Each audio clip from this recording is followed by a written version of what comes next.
খ্রিস্টান মিশনারিরা মুসলমানদের নিয়ে অনেক পরিকল্পনা করতেছে, বিশেষ করে কুড়িগ্রাম জেলায়। গত 1 বছরের আপডেট আপনাদেরকে আমি সামনে পেশ করবো ইনশাআল্লাহ। রৌমারী উপজেলার কয়টাপাড়া গ্রাম, এই গ্রামে জয়নাল হাজি খ্রিস্টান। হাজি সাহেবের সাথে বসলাম। হাজি সাহেব আজকে 25 বছর যাবত খ্রিস্টান। কত বছর যাবত?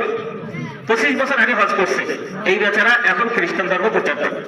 হাজি সাহেবের ছেলেকে থিওলজি করাইছে, ঢাকা গাজীপুর কলেজ থেকে ধর্মদর্শনের উপরে লেখাপড়া করাইছে, থিওলজি ডিগ্রি কমপ্লিট করেছে। হাজি সাহেব যখন আমাদের কয়েকটা প্রশ্নে আটকে গেল আর জবাব দিতে পারতেছে না, তখন তার ছেলে সামনে আসে। তার ছেলেকে আমরা সামনে নিয়ে বসলাম। ছেলের সাথে ডিবেট, হাজি সাহেবের সাথে ডিবেট, পুরো ডিবেট আমাদের কাছে আছে। ছেলে একটার পর একটা যখন আলোচনা চলতেছিল, আমি যখন ছেলেকে জিজ্ঞাসা করলাম, ছেলে জবাব দিতে পারলো না।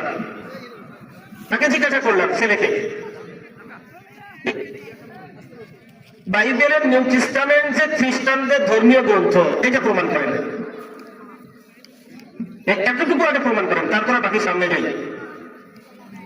পুরো 1 ঘন্টার আলোচনার মধ্যে সে 1 সেকেন্ডের জন্য এটা প্রমাণ করতে পারে নাই বাইবেলের নিউ টেস্টামেন্ট খ্রিস্টানদের ধর্মীয় গ্রন্থ, ওটাই প্রমাণ করতে পারে।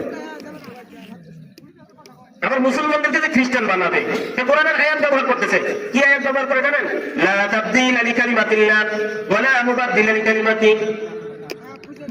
কি বলতেছে? লা তাবদীলা লিকালিমাতিল্লাহ। আল্লাহর কালামের কোনো পরিবর্তন নেই। ওয়া লা মুবাদদিলা লিকালিমাতি, আল্লাহর কালামে কেউ পরিবর্তন করার নাই। এই কথাগুলো বলতেছে। সে কোরআনের আয়াত ব্যবহার করতেছে। কুল ইয়া আহলাল কিতাব লাস্তুম আলা শাইইন হাত্তা তুকিমুত তাওরাত ওয়াল ইনজিল। তোমাদের ওই পর্যন্ত ভিত্তি নেই যতক্ষণ পর্যন্ত তাওরাত ইনজিল প্রতিষ্ঠা করো নাই। এইরকম চক্রান্ত করে করে করে করে মুসলমানদেরকে ধোঁকা দেয় বিভিন্ন ভাবে। সে এই আয়াতগুলো ব্যবহার করতেছে। তার কাছে বলেছে